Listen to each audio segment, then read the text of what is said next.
He went back and said, and the bus driver then tried to dismiss it and said, things happen, no problem. Yes. Danielle then continued, no, it's so much more than that. You're talking about 40 years of history between us for something like this to happen, and then said something along the lines of, once this tournament is over, I can make one phone call and give one interview, and his cool sneakers and bounce passes will be gone.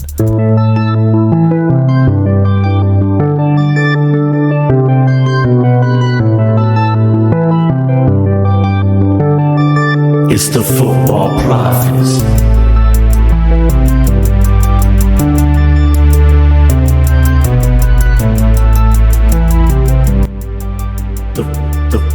The Football Prophets.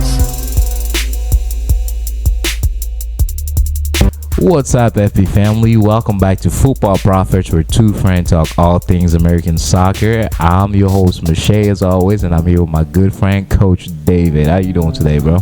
I would have been a lot better if we could have got that on the first try. For those of you at home, Michelle did not press record for the first part one that we recorded. So we're running a little late today. Running a little late today. I looked at it. I'm like, yo, we're not recording. I think. Did you press record? I did press record. Are you sure? I am 1,000,000%. Because the computer says otherwise. I think it's the swag, man. I'm representing. I'm. That is, we got our very first Football Prophets merch. Hey. Limited edition. Yeah, but all right, awesome. So let's dive into the show here. We have 3 parts as always. We're gonna touch about the games that happened this weekend. This will be week 4, correct? Yes, sir. Week 4, all the games that happened. We're going to highlight 2 games and then cover the rest of the game. We are going to talk about the Concacaf League, what happened, some of the scores that we predicted. Looked like we got some of them right, so that's good on us there. And then part 3 is the best part today. We have some juicy drama. All the Berhalter Drama drama you could ever want. We are going over the official Alston and Bird USMNT report. Yeah. It goes deep. It goes into when they were 11-year-old kids. Bro, there is you drama read in the history. Full 40-page report. I'm impressed. I did. It was like a book you just couldn't put down. It was a page turner, man. Every page had drama. I'm impressed by you. But yeah, when they put in the report, there's a little spoiler alert, but they put in the report the only person who had conflicting accounts was Danielle Reina. Yeah. I was like, there is no need for them to put that in, but to shade her. Hey, they had to throw that in a little bit. But yeah, so that we're not gonna spoil too much more. Like I said, we have 3 parts to our show, and we're gonna attach that to the 3rd part. So let's dive right into the games, Coach. Seattle LAFC. What you got for us there with that game? What happened? What did you see? What do you want to talk about? So Seattle LAFC, that is 2 of the best teams in the West. 2 of the best teams in the league. And before this game, I was thinking, whoever wins this, I'm going to mark down as my shield contenders. Yeah. My favorites to win the league. I still think LAFC may repeat. So. But it was such an even match. Seattle definitely had the slight advantage, but they were also playing at home. Yeah. I think if this was played in LA, it probably still would have been 0-0. But LA would have had the slight advantage in the more dangerous looks. Yeah. But it was a tactical masterpiece. This wasn't a good one for the eyes. If you're a casual fan, don't go rewatch this. Mm-hmm. But if you're a soccer sicko, man, just go rewatch this game like 4 times, like I'm about to. As there were so many little tactical things that happened. Smetcher's coaching breakdown of this was brilliant. When he decided to bring on a forward that plays a little deeper, so that way, or a little more into the midfield. That way, you have a midfield overload. Taking off a right back and sliding your right winger into right back to have those overloads on the right hand side. Yeah. There were just little things like that throughout the whole game that was really interesting tactically, but maybe not the best on the eye because the midfields were so dominant in breaking up play and high press that there wasn't a whole lot of beautiful passing interchanges that you would see for both of these teams in weeks past. Mm-hmm. It was just a grueling who is going to grind it out. And up until about 10 minutes left in the game, you thought that was going to be the Sounders. And then LAFC as soon as it hit overtime, added time, LAFC stepped it up. Bawanga was looking dangerous. Opoku missed one that would have been easier to make. Yeah. He was about 2 yards in front of goal, hitting it off the volley and skied it over the crossbar. Yeah. Yeah, that was a tough one. Another thing, this game was physical. I believe there were 8 yellow cards in this game. I think 5 of them came in the first half. There was a little fight when Aaron Long, in about the 43rd minute, tried to jump on what he thought was a loose ball. It definitely wasn't a loose ball. It was in the hands of the Sounders goalkeeper, Stephen Fry, and he kicked at it twice. Nuhu was not happy with him kicking his goalkeeper while he was on the ground, so Nuhu came over, gave a little bit of shoving, and then the LA defender Murillo came over. That's just 2 big dudes, and Yamar was involved, and it was just a big shoving match, a lot of grabbing. So Long, Nuhu, and Murillo all got yellow cards for that incident. And then from there, the ref was just one of my favorite refs in this league. He was actually the 4th official for the World Cup final. Yeah. So he's a very good referee, but man, this was just 2 teams trying to hurt each other. It looked like it was just crazy, and he was just throwing yellow cards out like candy, trying to get a control of it. Yeah. Which is rare for him. He's pretty good at being that referee that blends into the game, but it was definitely a referee show this week. This game. Yeah. But overall, the 16, 17-year-old kid, Obed Vargas, returned from his injury and replaced Joe Paulo in the 63rd minute. So it was good to see Obed coming back. I think he had back surgery, which ended his season last season. Yeah. Which was a horrible turn of events for the Sounders because they lost Joao Paulo for the rest of the season last year. Yeah. And then like a month later, they lost Obed Vargas, who was his backup and was doing great for a 16-year-old. Yeah. But so, they both are back healthy, looking good. Yeah. Leo Chu looked really good in this game as well. But Steven Van Buik, the LAFC wonder kid, he was a finalist for FIFA's, I believe, Wonder Kid Award, something like that, for like best player in the world under 20. Mm-hmm. I think Gavi won the award that year from Barcelona. So he was a final. He is Steve Van Buik. He is 20 years old, and he's going to light this league up. Yeah. But he looked very, very dangerous when he came in, and really was the big change for me when LA started to look more dangerous in that game. Yeah. But overall, ended 0-0. Both teams get a point, which I think both teams would be happy with, honestly. I think this was also more of like a mental match as well, because Seattle, everyone before the season started was saying that Seattle, well, by everyone, I mean you too, that this may be Seattle's best year as well with getting everybody's back, with like the chance of making it all the way to the end, and then they're playing against the champs, so obviously that had a factor in that too. But yeah, when I saw 0-0, I was like, I can't expect anything less. But yeah, total of I think just shy of 30 fouls, 28 fouls this game, which is a lot. Yeah. that is a lot of fouls this game. Right, mental game. We gotta be physical, man. And these are 2 big teams, like players. They have big physical players. Let me ask you this, and then we're gonna move on. So in that, and I just want to know if this was like, it was a statement going in, maybe the coach saying, hey, we're not gonna get outworked by like Seattle or by LAFC. Let's say you're the coach of Seattle Sounders, right? And you get some of your good players back. Sorry. I'd just like to thank God, first of all. My mom, my friends that supported me here. This is the breakthrough. Will you hire me as breakthrough of my career? I've been working hard, grinding in lower league high school ball. To have this moment means a lot to me. Am I coming with you? Oh, absolutely not. Jesus. Absolutely not. I want to keep my job. Okay, all right, I'm not mad at that, but let's say you get some of your players back. Is that like something that you were telling them, like, hey, let's make a statement and be physical, let's not be at work today, or something like that? Oh, absolutely. Yeah. Like you try to let them know the importance of this game. Yeah. I mean, a good player is going to play at his highest level every single day. Yeah. But for games like this as a coach, you want to try to hype it up a bit more, right? Yeah. You want every challenge needs to have a little something extra left on it, right? Yeah. They need to know you're there. Yeah. Especially at your home in front of your fans. Yes. You got to put the dominance on. Yeah, no, for sure. All right, cool. Anything you want to add on that, Coach? No, I'm good.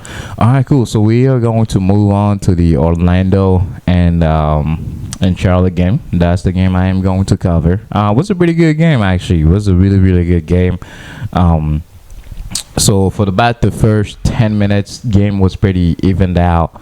And then actually by minute 4, I believe, I'm gonna kill this name. I hope you help me. Ojeda, I think I got it right. Yeah. Ojeda. I think is a DP sign-in for Orlando.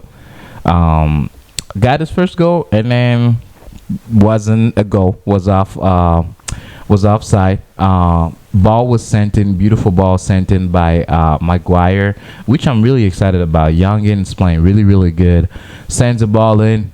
All 3 of Orlando's attacking players were offside, so the goal gets called back. So you see that's one thing I liked, because Orlando coming off the loss with the Concacaf, I'm like, hey, they're here to play, so they're not here to lose. So Technically, they didn't lose in Concacaf. There was 2 ties, but the tie at home was 1-1, so Tigres advanced off of the away goals rule. So they didn't lose a game. They tied them both, but they lost because they allowed more goals at home than the other team did. Let me ask you this. Hold on. I got this really quick. Which is something that UEFA stopped doing. UEFA doesn't do that anymore. So CONCACAF needs to keep up with the dates, because they didn't lose a game in regulation.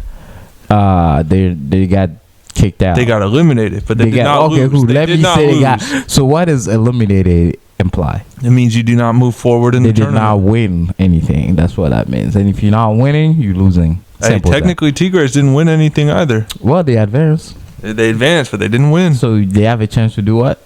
They have a chance to lift the trophy. To win. Nah. You got to get your terms right, sir.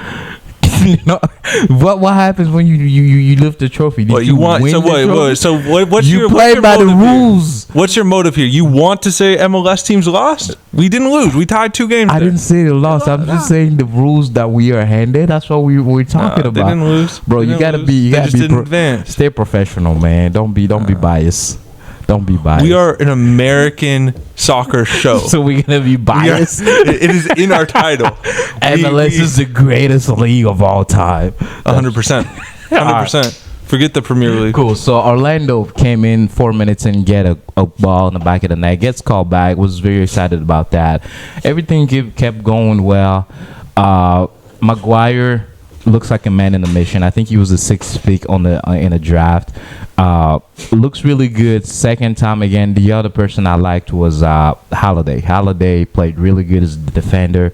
Sends a ball in about minute 17 to help me say this name, man. I'm gonna kill it. What's his name again? Thoralson. Jeez, I always mess up with the T name, but yeah. Beautiful volley, misses it a little bit. Missed opportunity there, and then the game went back to evening out. Yellow card here, nothing really happening. Build up. I feel like I get stuck with those games a lot, where I'm like, okay, so it's minute 30th, what's going on? But before I start thinking minute 30th, my man Jalen Lindsay saves me. There's kind of like a scruffle where all the Orlando players are up. The ball gets played back to what's his name, Jalen Lindsay, sends a beautiful ball in, right, and then Capetti, their DP sign-in, that they brought him in to score goals. That's what he came in for from Argentina, and well-timed run. The ball just drops right in front of him. Like it was like perfect timing from the back 4 to the forward, just right in front of him. One touch goal, boom, the game opens up, right? Minute 37, literally this happened I think minute 25, and then I believe minute 25 26 yeah 26 well yeah, those seconds, minute 26, and then about 11 minutes later, Vargas gets his first goal ever. Beautiful goal. Step over. 1-2. I think the ball came to him. Step over. Looks at the goal. Right foot. 2-0. Ball. He also take a deflection. I have to also mention that he took a deflection before he went in. So they're 2-0. They go to the half, come back, and then Orlando comes back, starts pushing up. Charlotte gets a chance of a corner scramble, misses it. Harrison, awful. I said I was gonna give him a shout out. That's my brother from Ghana. Misses a goal that just hits the post, and I was like, wow, that would have been his first goal ever. He's a right back for Charlotte. Nothing happened, and then about minute 56, that's when things start balling up. Minute 56, McGuire again. McGuire was all over the place. McGuire again just gets the ball. He gets a ball that was sent in from the midfield in front of the goalie, kicks it. Beautiful save by the goalie, but the goal didn't hold on to it. Kicks it back to McGuire. I don't even think he saw Ojeda, but he just kicked the ball. Ojeda was right there. Perfect time, perfect place. Goal. Ojeda gets his first goal ever in the MLS, so kudos to him. Also a DP. I mentioned it was a DP signing, right? Yes. Okay, cool. And then that's pretty much it, man. And then after that, in about minute 80th, I want to say, so Orlando, if all the Orlando's game weren't offside, they would have won this game 3-2, because there are 2 goals called back. Because minute 80th, they had another goal called back offside. They had like 10 offsides this game, and well, not 10, but a lot. I should have counted them, but they had a lot of offsides this game. But that's pretty much it. And then I want to give a shout out to the young goalie, Charlotte. I can't remember his name. Do you know his name? He's 23 years old. I gotta look him up before we move on. Great save at the end of the goalie. At the end of the game, great save. He really kept them in, because after what's Orlando scored, they started pushing up. Yeah, George Marks. That's him. George Marks. That's my guy. 23-year-old 23. goalkeeper. Yeah.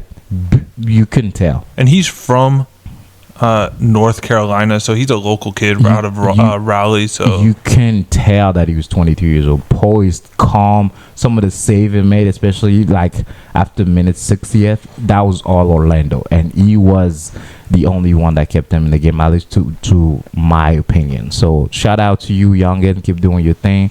But that was pretty much the game, man. And then 2-1, Charlotte get their first win of the season, which they really needed. And hopefully they do better. But that's pretty much it. Yeah, I think it's just worth adding here that Orlando took 15 shots this game compared to Charlotte's 7. And only put 7 of those 15 on target. Yeah. Whereas Charlotte put 4 of their 7 on target. Yeah. Every single one of Charlotte's 7 shots came from inside the 18-yard box. Yeah. Whereas 6 of Orlando's 15 shots were taken outside the box, and they just weren't high percentage shots, right? But almost all of them were off target. Yeah. They didn't hit the frame. I think one of those shots outside the box from Ojeda was a save, but everything else was either blocked by a defender or went out of bounds. Yeah. So it's just they were taking shots, but they weren't necessarily dangerous shots. They were. I think they just wanted to win. That's the other thing. Especially after coming off a midweek game, your legs are a little tired and all that. So they just wanted to win. Especially the second half, they got heavy on shooting, man. Like, not even kidding you. So yeah. Yeah, because of Martin Ojeda's 7 shots that he took himself, he was trying to get 4 of them were outside the box. Yeah. He was just shooting. He was trying. Like, he made it his mission. And then one thing I want to add, maybe just me, but I think 2023 is just Argentina's here, man. Capetti, who scored a goal for Charlotte, and are you saying 2022 wasn't their year? The year that they won the World Cup? No, but I'm saying coming off the World Cup. Okay. Like, this is like the Argentinian player in MLS are like, they're riding that wave. All right, fair enough. Like, not even key. Like, Capetti, killer for Charlotte yesterday. He was all over the place. You just mentioned Ojeda, and then obviously the youngins from Atlanta. So if you look at all the Argentine, I mean, at least a good percentage of them, they're doing good this year. So keep riding that World Cup game, guys. World Cup wave, guys. All right, that's all I got for you, Coach. You have anything you want to add there? I got nothing else. Got nothing else. All right, cool. Now let's move on to some of the games that happened. REVS and Nashville. Can we just do NE for New England? Absolutely not. They're the Revs. Jesus. I'm going to start doing the rundowns. Be my guest. Give me 2 hours of my life back. Be my guest. No, so this game, I watched the first half of this game before I turned over. It wasn't it for me. And of course I missed the Gustavo Bo goal in the 52nd minute, which gave New England the 1-0 lead that it finished at. It is worth noting that is the only goal Nashville has conceded this season. And we should move on. All right, awesome. So let's move on to Montreal and Philly. All right, that Montreal-Philadelphia game, that was a game. I didn't watch it live. I had to go back and re-watch that one. 3-2 in favor of Montreal. Man, when you think of late goals, you have to think of Romel Kyoto, because this guy, first off, scores 3rd minute of the game on a PK to put Montreal up 1-0. And then it gets equalized by Philadelphia in the 46th minute, and then Philadelphia takes the lead in the 60th minute, both off of Ura goals. Ura is a young player. Well, not young. He is a DP striker, 27-ish, coming into this league last season, and he is doing phenomenal things. Yeah. So that puts Philadelphia up 2-0. And then right after that, Carranza, one of Philadelphia's more dangerous playmakers and goal scorers, gets the red card in the 69th minute, and that opens the door for Montreal. And Ofor scores in the 90th minute, make it 2-2, and then in the 90th +8, Romel Kyoto puts them up 3-2 in a game that was absolutely must win for Montreal. They needed a win against a good opponent, and they got it. Yeah. So very well done by Montreal that game. Yeah, I can't agree with you more. Nothing to add there. So let's move on and go to New York FC and DC versus DC, which I believe that was also another 3-2 affair, right? Yes. All right. Pulling it up right now. Yeah. All right. So that ended 3-2 in favor of New York City FC, who were playing at home. All the players you want to score in this game scored in this game. Talis Magno scored in the 17th minute. Santi Rodriguez scored in the 37th minute. And Thiago Andrade scored in the 80th minute. Those are NYCFC's 3 biggest attack players, and they got goals. That's what you want to see, right? Yeah. You got the guys you were paying money to put the ball in the net or putting the ball in the net. Yeah. On the other side, speaking of that, Christian Benteke got a goal in the 46th minute, which brought it to 2-1 at the time. Yeah. And then with Andrade's goal for New York, that made it 3-1 in the 80th minute. It was essentially out of sight. But then Birnbaum got his goal in the 90th minute, and it ended 3-2, which is a lot closer than the game actually felt. Yeah. So I just want to point out that you're not a huge fan of Benteke, but I am. I used to be a big fan of him. I just don't think he is going to be great in this league. So it's not like I'm a Benteke hater. You said to ship him back. Yeah. That doesn't mean I hate him. It just means I think he's going to be useless. I'm sure he's a nice guy. I don't hate you, if you want to go out clubbing or something, hit me up. You to society at all, but I don't hate you. Hit me up, Benteke. Let's go out. Let's build a friendship. I'm fine with it. Cool. All right, let's move to New York Red Bull versus Columbus. Yeah, so that was a 2-1 win in favor of the Red Bulls. That was actually a pretty fun game. It was really good to see Luquinhos getting back on the score sheet. Their DP, winger, playmaker, really hasn't done much last season for them. Yeah. And a lot of people in media were starting to call him out and say, he needs to step it up if he's going to be worth his money. and he got a goal. It wasn't a great goal. It was a shot deflected, fell back to him, and he just put it in the net. It wasn't what he is capable of, right? But regardless, a goal is a lot for your mentality there, right? Yes. And then it's good to see Van Zier, their new DP striker that they brought in, just a big dude, Van Zier. So it was really good to see him get one in the 86th minute, and that sealed the game for New York Red Bulls. Yeah. But one thing I just wanted to bring up really quick about Van Zier is the guy looks like a menace, right? Like, you don't want to go up against him, right? Like, he's kind of like the Joseph mentality. He's not big, but he plays big. Like physical. Big, like, and it was fun to watch him play. He's 5'9", 24 years old, from Belgium. I guess we got a lot of Belgians playing in this league now, Benteke and Van Zier, but my French brothers. Yeah, but no, it was good to see him get into the lineup. He came off the bench, I believe, in this game, so it was good to see him get in and get scoring right out the gate for him. Yeah, awesome. Benteke, I love you, bro. Let's speak some French next time you're in town. Hit me up. But let's move on to what I believe is the game of the week. Atlanta and Portland. Man, that game 5-1 in favor of Atlanta. Sheesh. I'm just going to put this down right now. Thiago Almada. MVP.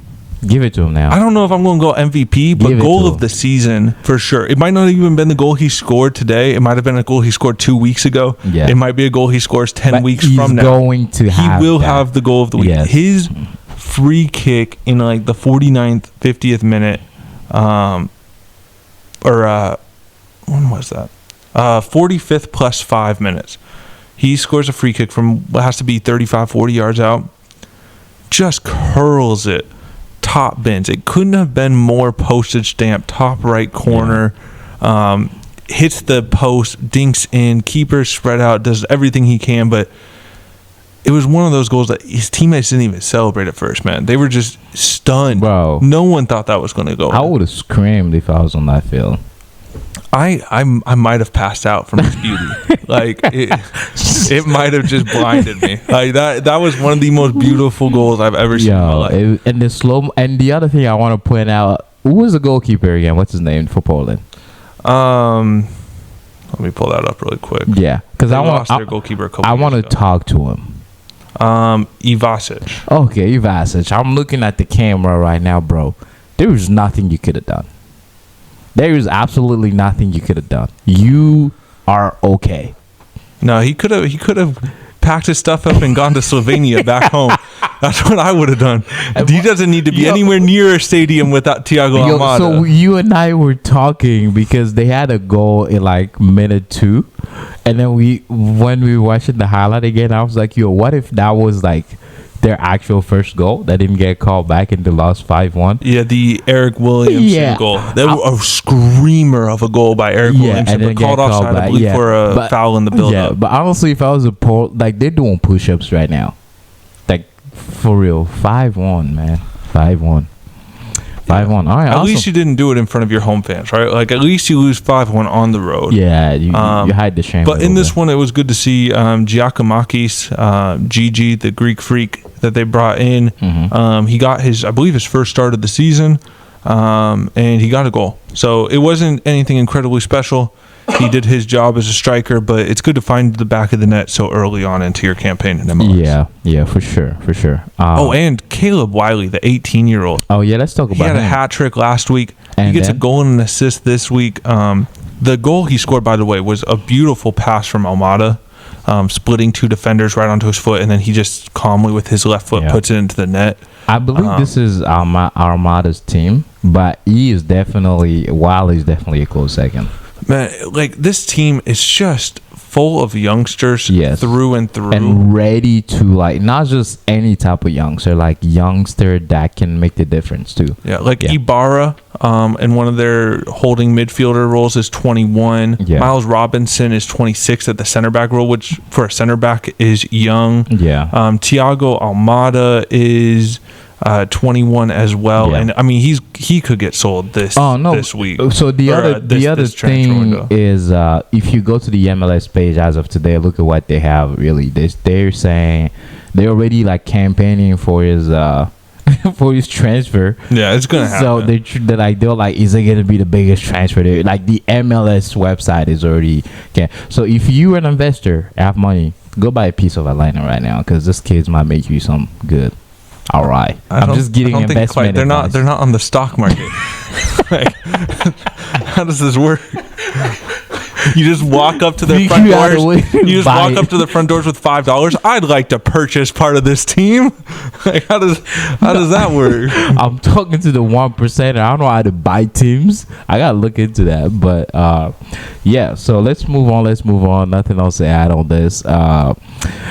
Let's talk about Miami and Toronto. What you got for us on that one, Coach? Miami and Toronto. That was one where I thought Miami was going to mop the floor with Toronto at home.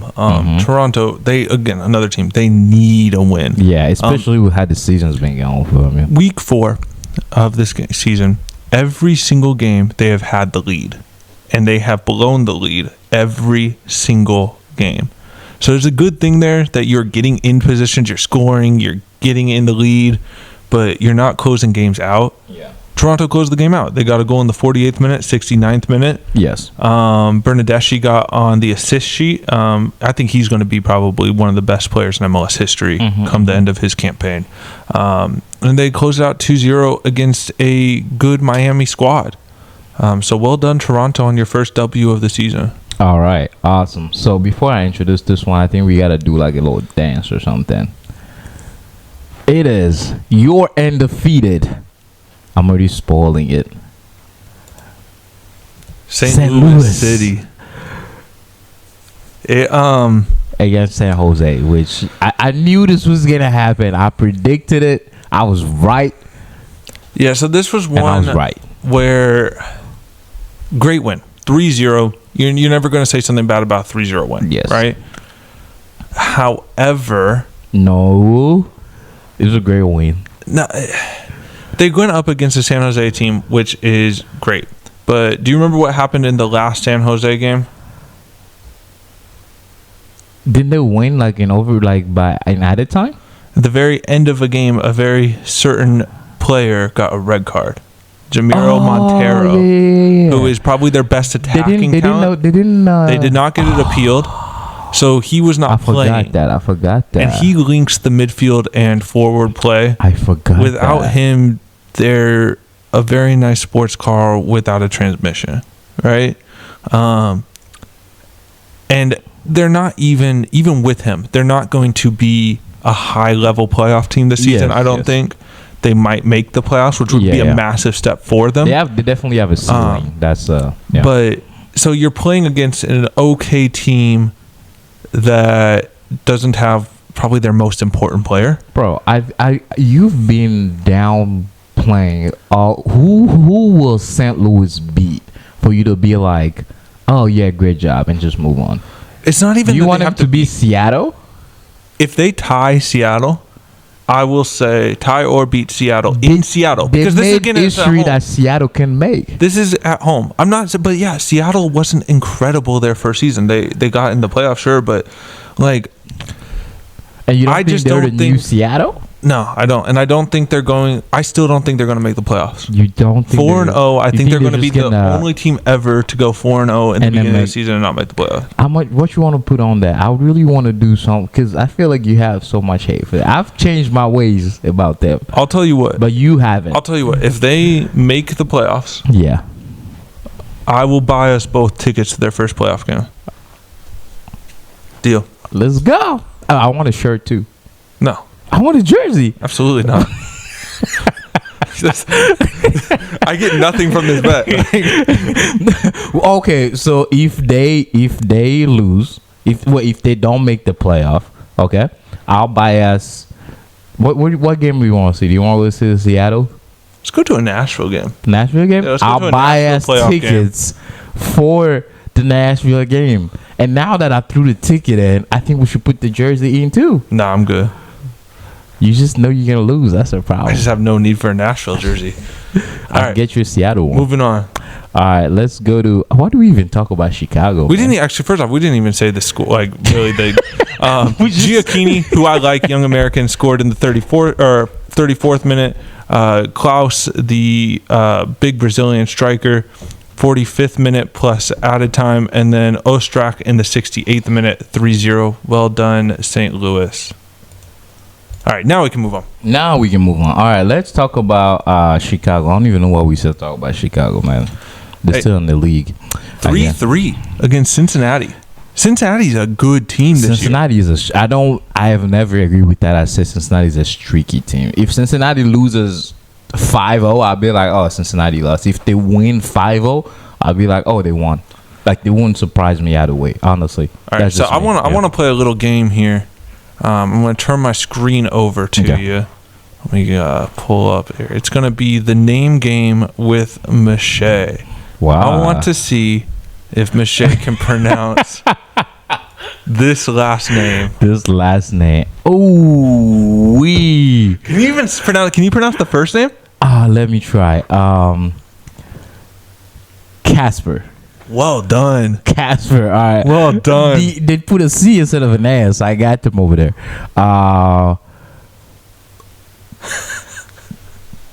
Presbokto. No. What is it? Shabilko. Just There's get rid no of the S. Get rid of the first half of his name. What's all the silent. BRZ doing there? That's Casper funny. Shabilko. Yeah, I saw that name on the score sheet today, and I was like, "There's no way Miché's getting that. No way." But so Casper Shabilko gets the first goal for Chicago, which equalized Moreno's goal in the 8th minute. And then from there, Chicago go up 3-1 pretty quick, almost all right around the first half, 45th minute and the 46th minute. And then Moreno gets the winner in the 87th minute, just 3 minutes after Sergio Santos gets the equalizer. Yeah. So it was an eventful 3 minutes for Cincinnati to save a point. Yeah. And that Moreno goal was it was a broken down corner kick, and the ball just kind of bounced out to him, and he hit it first time with the instep of his foot off the volley and just pushed it into the goal from about 18 yards out. It was a good finish, but under big circumstances there. Yeah, but what a game. 3-3. Okay. So before we move on, just over and under, you don't have to think about it too much. How many games do you think Chicago wins this season? Chicago? Yeah. Man, 34-game season. We're talking just MLS, right? Just MLS. Just how many games? Don't think about it too much. I would put the over under at 9.5. 9.5. All right. And I think I might smash the under on that. You heard it here first, guys. Heard it here first. 9.5. All right, let's move on to Texas affair. Houston and Austin played. What you got for us on that game, Coach? So this is another reason why I'm not fully sold on St. Louis, because they beat Austin, right? And it wasn't Austin's a convincing good. win against Austin. Austin, they lost 2-0 to Houston. They're still good. I don't know. I You don't know. think Austin is good? I expect them to be one of the best teams in the league. I think they might sneak into the playoffs this year. They can lose a game. This happens. This isn't a game. They lost against St. Louis. They lost against Houston, the worst team in the league. St. Louis is good. This is, but Houston is not. All right. Violette, the Haitian team that hasn't played a game in 10 months. They had that tree. Like, we're going to cover that game, that Violette game. Tree was distracting. They lost 3-0 to a semi-pro team.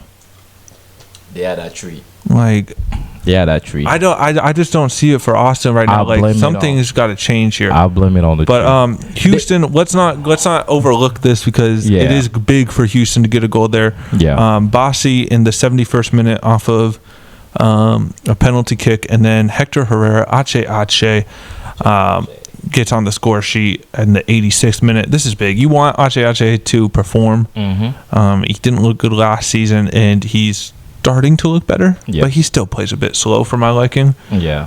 God, if you don't like Durkin from DC, you will hate Ache. I'll tell you that right now. Don't watch a Houston game if you don't like slow players. But no, well done to Ache after I just made fun of you for about 30 seconds. But good job, 2-0 win, and let's move on. All right, awesome. So let's move on. I forgot what I was going to say. Oh, before we move on, I do have to say, by when I say they have a good team, I mean they have the talent to turn it around. I believe in them. We'll see. We'll see. Right, I cool. think they will make the playoffs, but I think it's going to be like an 8th or 9th seed. That's cool. All right, okay, cool. So let's move on to Dallas and SKC. So pulling that up, I don't think you were a huge fan of SKC. I thought SKC was going to win this game. I don't know where this narrative came from. I don't hate SKC. I actually you- kind of like them. I just don't think they're good. You literally say they have no talent. Yeah, that doesn't mean I don't like them. Like, you and me are good friends. I'm not going to say you have talent. You don't. I'm an honest friend. Like, I'm You not don't- going to lie to their face. Do you want me to list my talents right now? I'm talking on the soccer pitch. But Bro, you don't think it, but no, I like them. Know the why? disrespect- There's not many Hungarians in this league. Okay. Daniel Shalui, Okay. he is one of my favorite players in this league. The young Hungarian, 11th minute, gets on the score sheet to actually put SKC in the lead up until the 55th minute, where Alan Velasco, I think you're very high on, the young playmaker for Dallas. Yeah. He scores, and then also Ferreira, who is on your players draft list, scores in the 84th minute. So 2-1 Dallas. Do you think there's still chances of them being transferred out? Yeah. I'm not 100% sure if it's going to happen middle of the season or at the end of the season, but I think I don't think he's going to be here next season. I think the end of the season, yeah. All right, cool. So first of all, let's go back a little bit. The fact that you always be sliding me like I'm some bomb on the pitch, that is, we need to address that, and we need to find a way to play a game again, because I think you forgot how much I saved you and the team that we were in when we played our co-head league. I carried the defense on that team, but hey, that's just me. Let's move on, guys. He carried the defense. We were playing like 7-a-side, something like that. I had 2 defenders. The other defender had never played soccer before in his life. So if you didn't carry a defense when a guy next to you, if you get outshined by the guy that has never kicked a soccer ball. Think about that. I am the only one that, and I kept us like the degree of difficulties. But I believe this is just how you show love, man. You just want to slide me. There's no love in that, but let's go on. We gotta play a game and we gotta put it in the channel for people to judge. But we should do a penalty shootout, just you versus me. We did that and I won. No, we never. It was like that. 4 of us. It was like Micah was there too, I believe, or something. Like when we were used to play. We weren't playing penalty shootouts. We were just hitting shots, free kicks. They weren't penalties. I made more and saved more. No. Okay, let's move on. And I'm pretty sure I won that whole thing anyways. And I'm pretty sure it was Jay at the final. I'm pretty sure you were I was at the final. I destroyed all of you guys. Mm-hmm. All right, let's move on. All right. Yeah, let's move on. We got Colorado and Minnesota, I believe, next. So let's pull them up here. Yeah, so Colorado, Minnesota, 2-1. Colorado gets their first goal of the season, so that's nice for them. Good job. Off of Cole Bassett, who was their young phenom, who they transferred to Europe. Then they brought him back because it just wasn't going well for him. Hasn't he like run the most in the NFL this year? NFL? What sport are you in, man? MLS, I'm in. But that kid, please let him go. He's that midfield is too trash for him. He's so good. That's the thing. They let him go to, I don't know where he went, what league he went, but it just didn't go well for him. I think it was the Eredivisie. I don't want him. He's running everywhere. But again, so Cole Bassett, he's still young, right? And he will get a bigger transfer or maybe a better transfer for him. Please. But yeah, it's hard to recover when you have your first spell in Europe not go well, right? And but 21 years old, I think he will find himself probably in the next 2 years when he's 23 or so, making a move maybe to the Netherlands, maybe to Germany. And I think it will go better for him. But it's a tough rebound there when you go to Europe, flame out, and then have to come back. Yeah, but I hope he's sent, even not like out of the MLS, like a better team. I think he'll be good for a better team. He's so good. I just like him. Cole Bassett is really good. Let's move on to LA. Both of our teams just got away with 1 point. My LA Galaxy played Vancouver. Did you stay up to watch this? This was the late game. I did not stay up to watch it. I went to bed at like 11. So, yeah. I watched the first half, so I saw both goals, and then I knocked out. But and then Leerdam, the former Seattle Sounder, so you're welcome. He equalized for you guys off of Tristan Blackman, who in the 14th minute for Vancouver put them up 1-0. And then, like I said, at the very end of the first half, Leerdam gets his goal, a defender getting goals. I think Tristan Blackman's a defender as well for Vancouver. So 2 defenders there getting goals to make it 1-1 in a West Coast derby match. All right. Awesome. That covers it for the rest of the game. We touched on every game this weekend. So we're going to take a quick break and we'll be right back, guys. And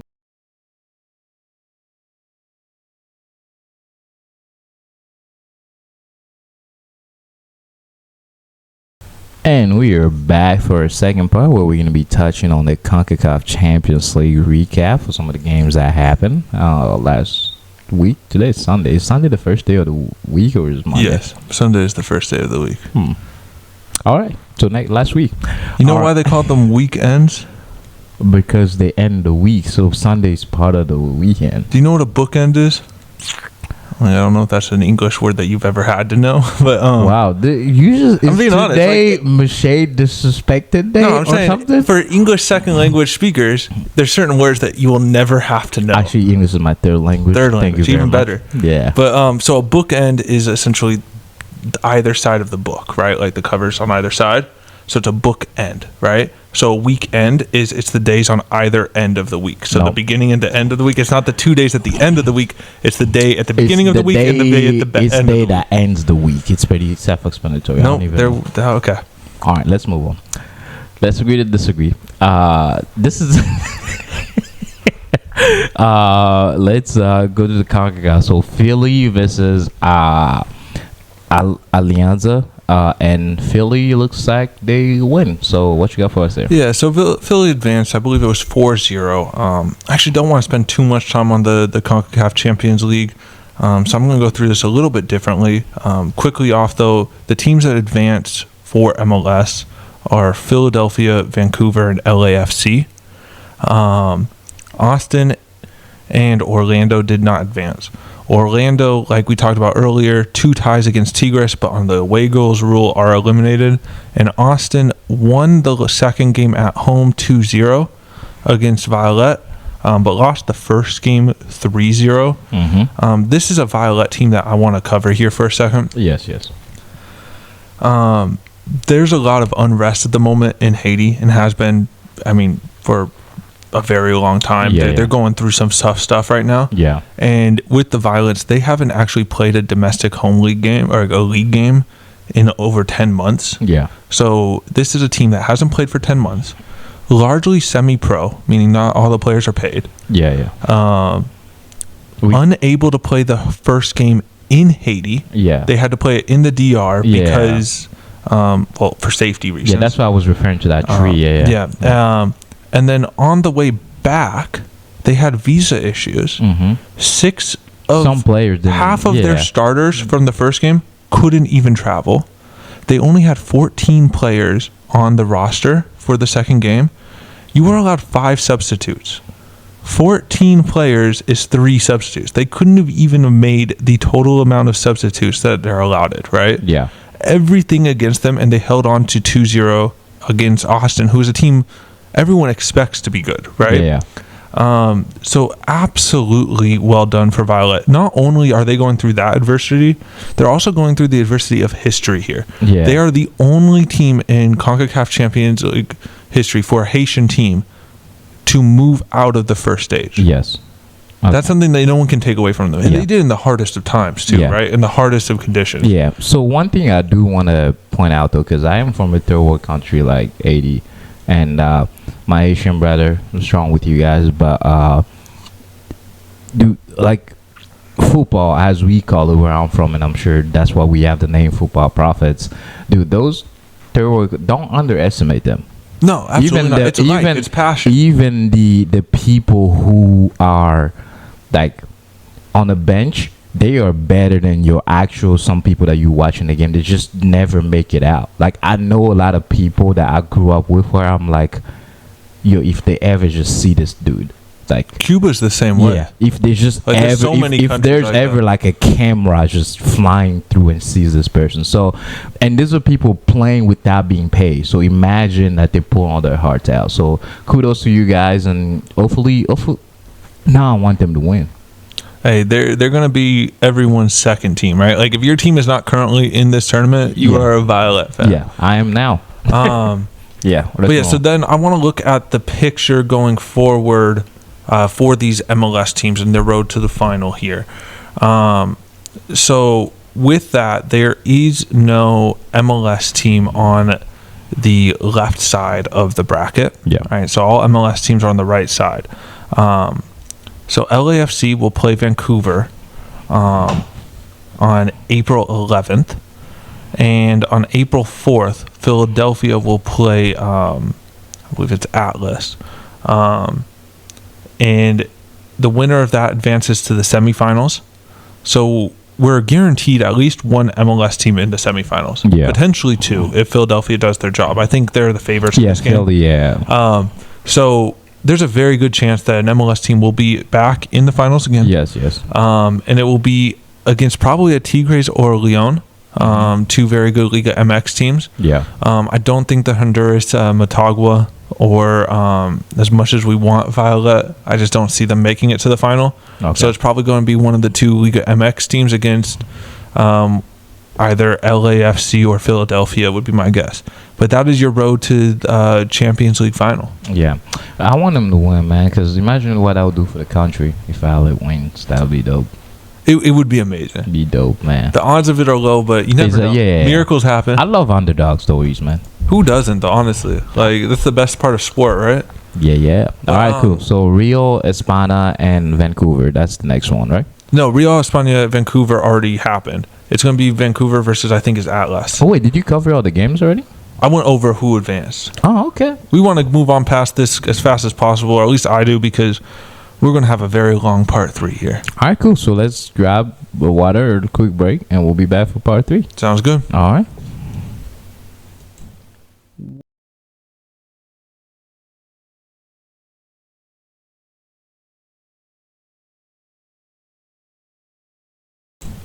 Welcome back to a third part where we're going to cover the most juicy part of the show. I don't think we ever had like drama to cover.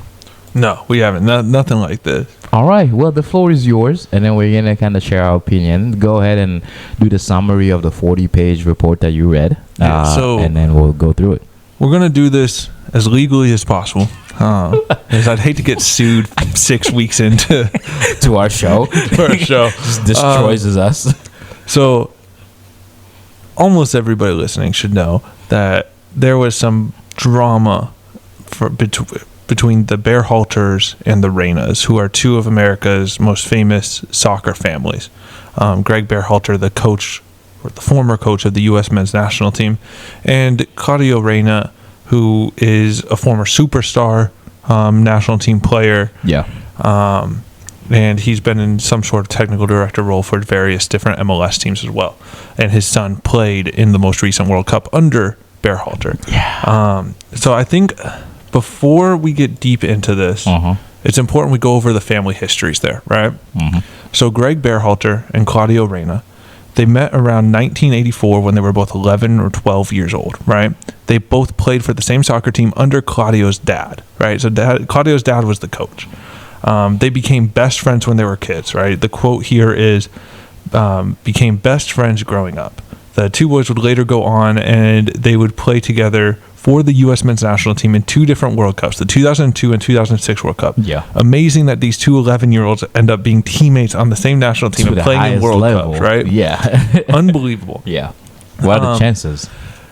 Greg Berhalter played college at UNC, where he met his future wife and Mrs. Berhalter, who was Rosalind, right? And they met their freshman year of college. Rosalind had a roommate. She was also on the UNC's soccer team. And her roommate and teammate was Danielle, who would later become Mrs. Reyna. So the 2 Berhalters, or the 2 men knew each other since they were kids. Yeah. The 2 wives knew each other since they were 18-year-old freshmen in college, right? And not just that, but Greg, Danielle, and Reyna all knew each other in college. Yes. And Danielle and Claudio would meet and get married later on. They met while they were both playing, I think, for the U.S. national teams. Yeah. And they met in a hotel somewhere.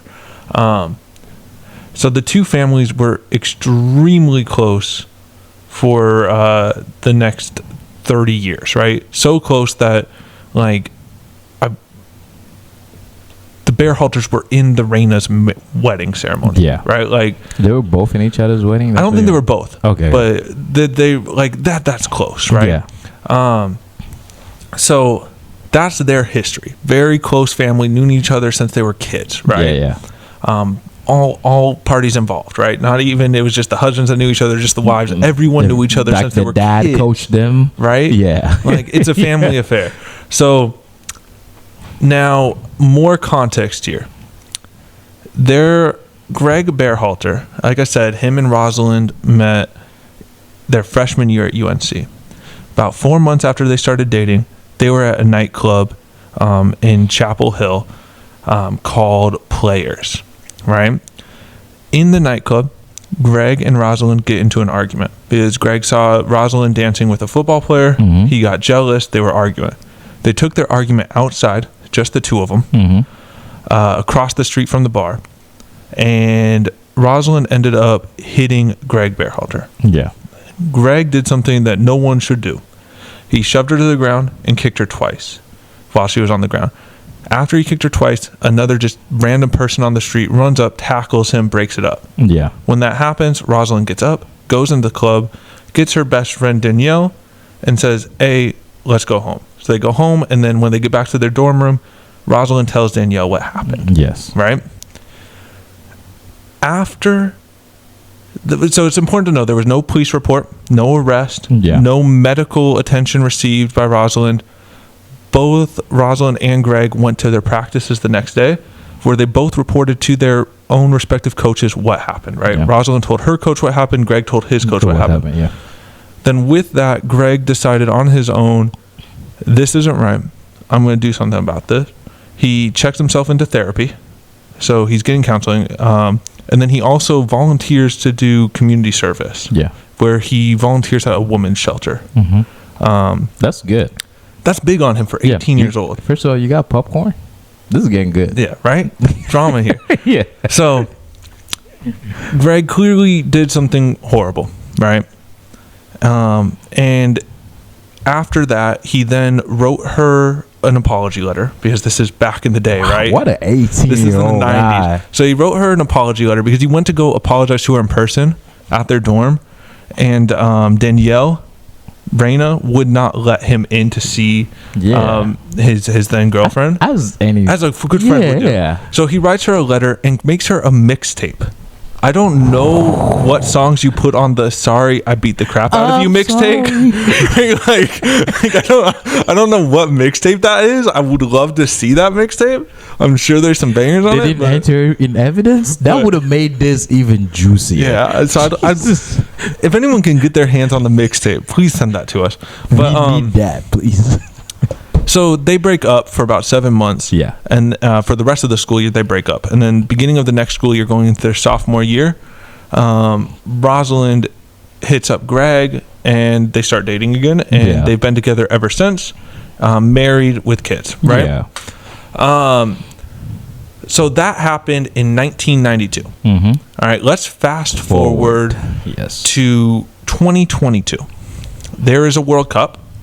Greg Berhalter is the head coach of that men's national team for the U.S. Yes, yes. And Gio Reyna, son of Claudio and Danielle, is on his team as one of his young superstars. All right. So leading up to this first game of the 2022 World Cup against Wales, Gio Reyna was having a bit of an attitude problem. Mm-hmm. It's worth noting that he recently came back from an injury, and he might not have been 100% game shape, right? But according to Ernie Stewart, who at the time was the USMNT sporting director, Gio had a poor performance in a scrimmage before the Wales game, where he walked around and moped around the whole time, seemed ticked off, and did not appear to be trying at all. Yeah. After that scrimmage, all the players ran sprints with the exception of Gio, who, while other guys were busting their tails doing sprints, Gio didn't do anything. Yeah. I mean, you can understand the frustration. Was it a big injury? Did it mention? No, so the injury was months ago, and he's been back playing. So it was noted in the report that he came back from injury, but they don't think it was the injury doing this. They think it was the mentality. Yeah. And but so I want to stay on pace here as much as possible. Let's stick with the fact. Yeah. Mr. Stewart also said that Gio's bad behavior continued after the U.S. played in their first game. Greg ultimately held meetings with his other coaches and USMNT officials on whether or not Gio should be sent home, but ultimately decided on keeping him on the squad in a limited role after having a conversation with Gio where he highlighted 4 things. 1, that his current behavior was unacceptable. Yeah. 2, Greg told Gio where his effort level is expected to be at. Yes. 3, Gio was required to apologize to his teammates. And 4, if his unacceptable behavior continued, then he would be sent home. Apparently, Gio followed those 4 guidelines because he stayed throughout the tournament. Yes. And Ernie Stewart also said that there was no reason after that conversation to send him home. Yes. So according to Ernie Stewart and according to just the fact that he stayed with the team, he followed that, did everything he was supposed to do, apologized, all of it, which is great, right? Now, the key here is decided on keeping him on the squad in a limited role. Yes. Right? Limited role here. So, first game against Wales, Gio Reyna did not play. All right? Now, this is where the drama gets juicy. All right? So, trying to go kind of inside baseball here with a little behind-the-scenes peek. Essentially, every team has essentially a travel coordinator, right? That gets the friends and families from the hotels to the stadiums and organizes all of that travel for the friends and family to be able to go watch the games throughout the World Cup, right? Yes. So this person's name has been redacted from the report. We don't know who they are. We just know they are essentially in that travel coordinator role for the U.S. men's national team. So, according to a redacted source, but apparently someone who acted as a sort of travel organizer for the USMNT families during the 2022 World Cup, Miss Reyna said, this is after the Wales game where her son did not play. Miss Reyna said, "I'm not getting back on that bus." And then continued to say, "I don't think you understand. I'm not getting back on that bus." The official then offered the Reyna space on a different bus without the Berhalters' friends and family, and the Reynas accepted. So essentially, they said they didn't want to be on the same bus as the Berhalter family. And then, according to the same redacted source, Danielle came up to him the next day and furthered the conversation and said, "I just want to explain more about what happened last night." The source then tried to dismiss the action. Wait, she went back to be more the bus clear. driver. Like, She's you like, didn't understand what I meant. like, I just want you to know. All right, so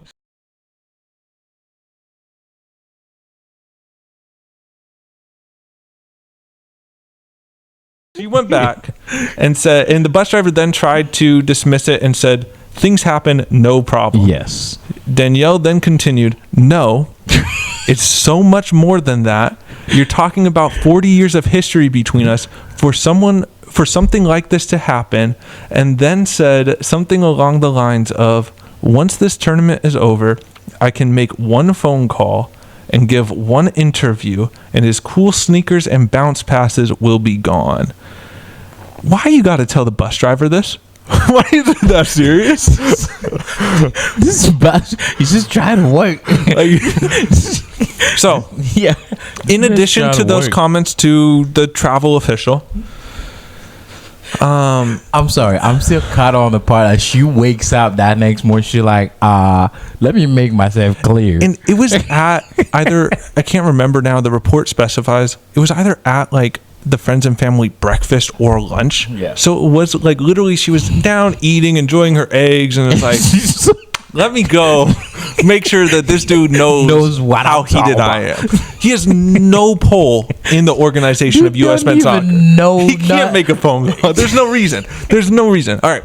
So going on, I don't even know if he's like from the U.S. He could have been someone instated from Qatar. No ties whatsoever for U.S. We don't know this. Hey. But all right. So it goes on.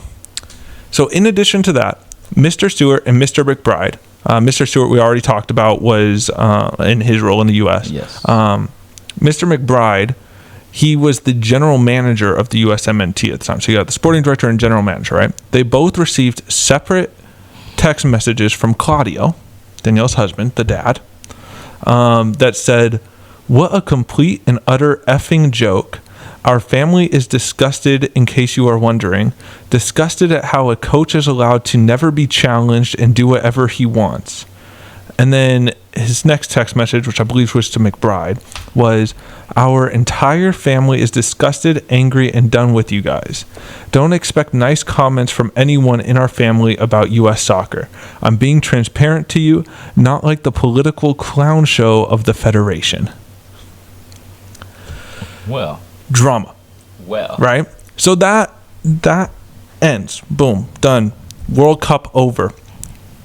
Oh, poor Greg. He goes and decides he's going to be at this leadership conference in New York, right? Hey. And at this leadership conference, it's supposed to be anonymous. Nothing's supposed to leave the room, right? Shut doors. Nothing's supposed to leave. So on December 6th, after the World Cup 2022, Greg spoke at a supposedly confidential leadership conference where he spoke about the Gio situation during the World Cup and how his team handled it. Essentially, the four guidelines that we spoke about earlier and the conversations with the player. As a coach, So he spoke about that. However, 5 days later, his comments were leaked to the media. And he never said Gio's name, but everyone was able to figure out that it was Gio. So it was leaked to the media, and the whole world knew that it was Gio he was referring to with the attitude problems. Yeah. Right?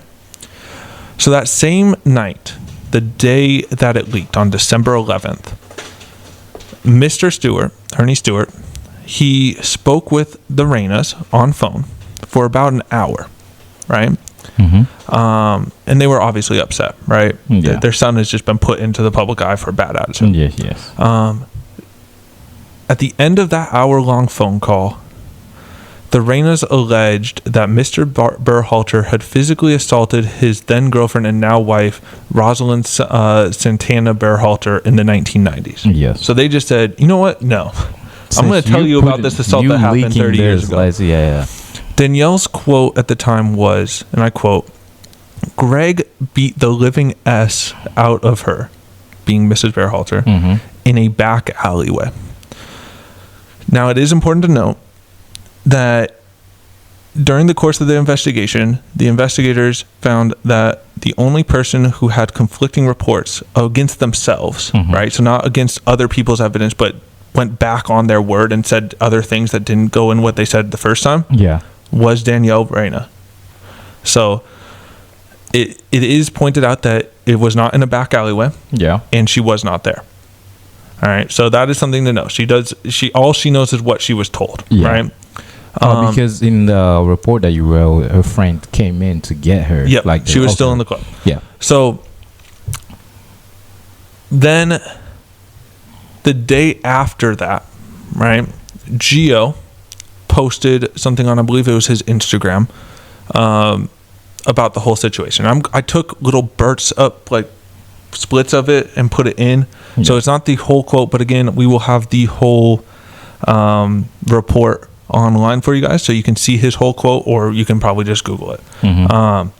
But his quote was that he posted online was, "I hope not to comment on matters at the World Cup." Then continues, "That being said, statements have been made that reflect upon my professionalism and character. So I feel the need to make a brief statement."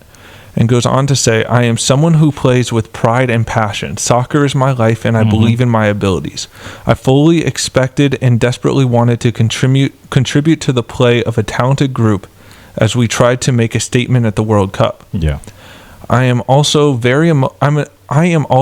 very emotional person, and I fully acknowledge that I let my emotions get the best of me and affect my training and behavior for a few days after learning about my limited role." Which we should note, his behavior was bad before he was told he was going to have a limited role, according to Berhalter and Ernie Stewart and the investigators.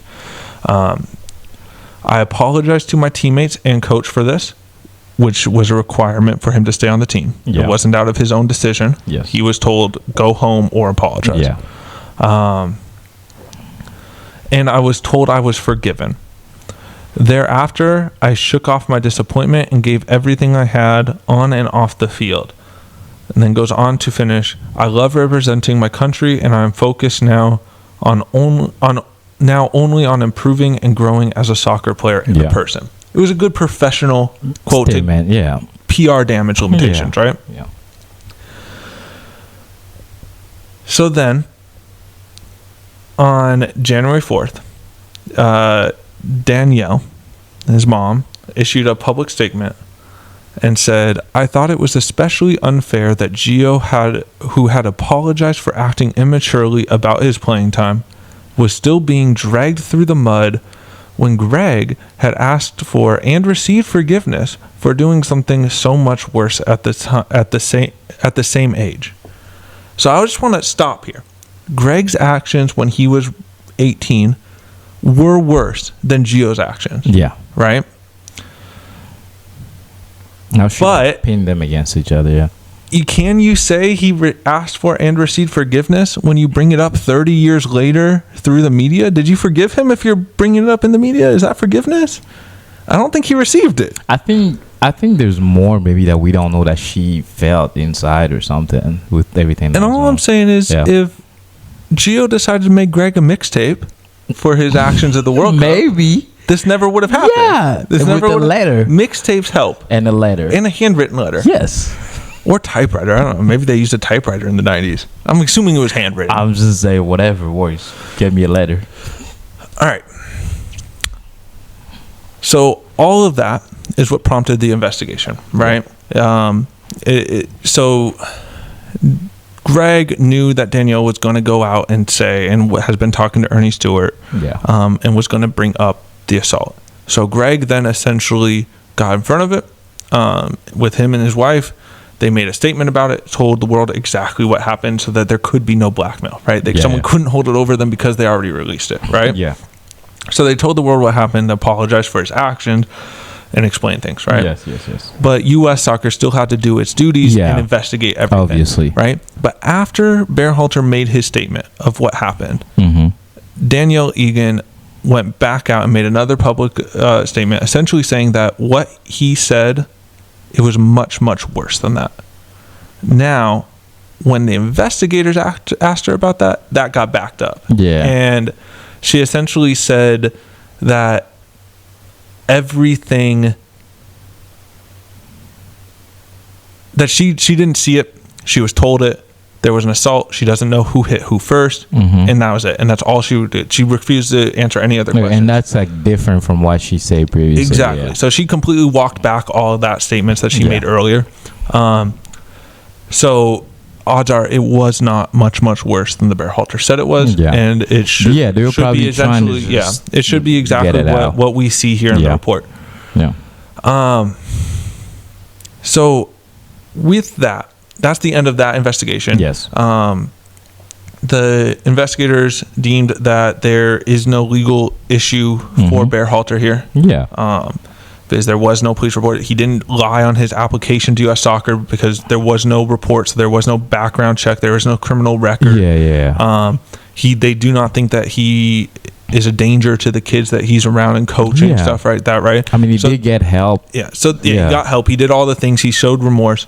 So they deemed that he is good to continue or to be the coach should U.S. want them. There are no legal issues with hiring him. Yeah. And then they also had to look into the Reyna side and see if their actions were illegal under the terms of blackmail or anything about using his influence like as a technical director or some sort in MLS. So they deemed that there was no legal action that he can take against the Reynas. However, he may have violated some FIFA laws and sanctions. So, but that is fully up to FIFA to decide. So that's not going to be any law stuff. But since they had to do a full investigation report, they looked into Claudio quite a bit and got a hold of some text messages that he sent while he was working as an official for MLS teams. All right. So this is an official capacity. He has said, so this is from the report. I'm just going to read nothing but quotes here. Witnesses described a pattern of periodic outreach by Mr. Reyna to U.S. soccer officials and staff from in or around 2016 through the end of 2022 to convey certain complaints and comments about U.S. soccer's treatment of his children, including primarily his son, USMNT player Gio Reyna. Witnesses reported that Mr. Reyna's past actions involved attempts to influence decisions by U.S. soccer officials and staff concerning his children on issues ranging from travel arrangements to the impact of on-pitch refereeing decisions. Yeah. Well, I'm going to get a little water here. All right. So then a redacted source characterized Mr. Reyna's historical outreach as inappropriate, bullying, and mean-spirited. All right. So then in February 2016, Mr. Reyna contacted a U.S. soccer official in an attempt to overturn a red card that his son Gio Reyna received in a match. Wait, he himself contacted? Yes. Okay. A U.S. official. Yeah.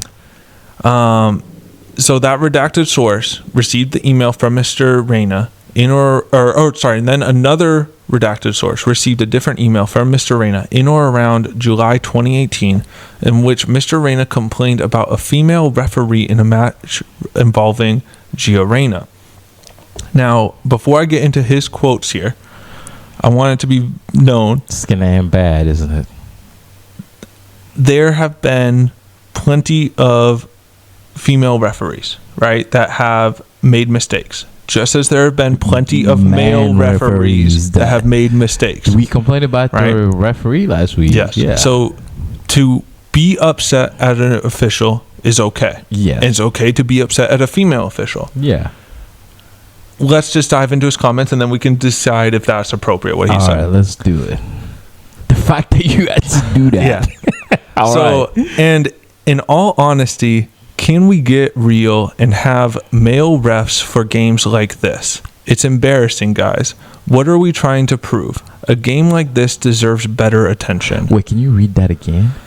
So, in all honesty, can we get real and have male refs for a game like this? It's embarrassing, guys. What are we trying to prove? A game like this deserves better attention. So essentially insinuating that it wasn't just that this female ref had a bad game, that no female refs can have a good game or should be in charge of important games, and it should only be left to men. And this is quoted his text that was email that was sent. An official email he sent out. While, mind you, he is working for MLS Did teams. Did he use his work email? I don't know.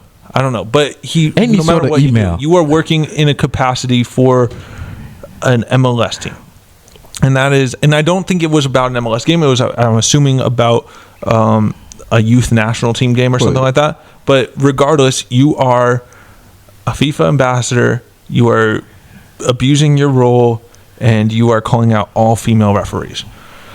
All right, so goes on. So then in November 2016, during the FIFA U17 World Cup, he said the complaints were about Gio Reyna's lack of playing time. This is the same source that he's been complaining to. So complaints about Gio's lack of playing time, inadequate travel arrangements, specifically not flying business class. He wanted his son not to have to sit coach. He was very upset that his son didn't get the expensive seats on the airplane. This kid's 16 years old, and you want him to he has a limited role in the team. Well, this was back for U17s. Oh, this wasn't even for the full national team. So he's been like this for a while. Right. All right. And then Mr. Stewart, who we've talked about his role before, commented that in his more than 20 years in the business, he has never had these types of discussions with other players' parents. No parents will ever even.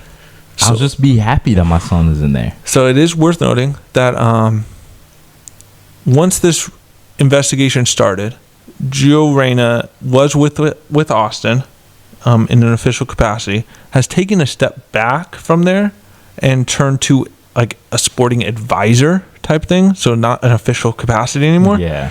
And I think it's pretty clear why that step back has taken place, right? Yes.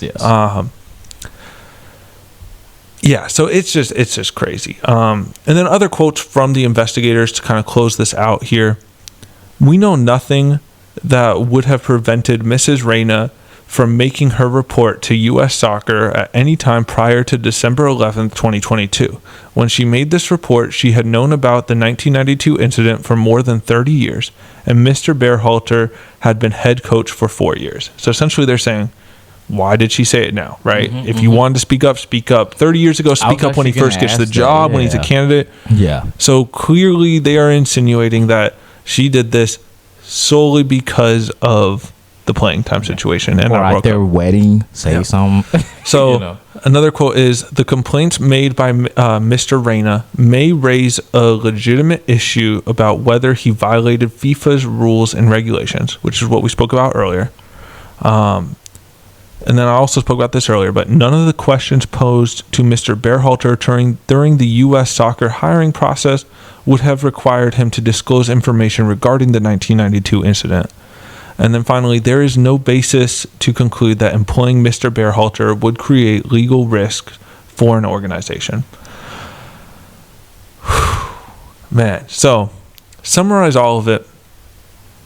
A lot of family dramas. A lot of it. Burnt bridges. Yeah. The family that really tried to hurt the other family, Reyna's trying to damage the Berhalters, came off looking really bad and really hurt themselves and probably their son. The Berhalter, maybe you might have been blindsided by this. Yeah, for 100%. Okay. Yeah. So yeah, a whole lot of drama, but that's it. The official report. That is all the pertinent information that I deemed from the report to you now. But like I said, we will be posting the full report. So if you want to read it for yourself and get your own conclusions, go ahead. Be our guest. And I also want to say, is like, I know we laughed at a few parts. We are not trying to make fun of a heavy situation or try to mess anything up. But just do want to say that we understand that this can be a hard situation, and we hope that all the families are well and that this goes away. But what a drama. Yeah, drama. What a drama. All right, coach. Well, anything that, like, as far as like your opinion, anything that you want to maybe share that you think at all, or not? Is that pretty much it? No, that does it for me. That does, yeah. But hey, we're not gonna take sides, so we'll leave it as is. And I might read that whole 40 page. All right, fair enough. It's a good read. I'm not gonna lie. It's a page turner. All right, guys. Well, thanks for joining us today. Feel free to contact us. Obviously, all the time. You can reach us at Google, prophetspod@gmail.com, Twitter @prophetspod, and you can listen to us on YouTube, Apple Podcasts, Spotify, Anchor, which is now Spotify. So, so Spotify. But hey, again, we are happy to bring you guys content. We'll go ahead and talk to you guys again next week, and we hope you have a good rest of your day, Coach. All right, see you.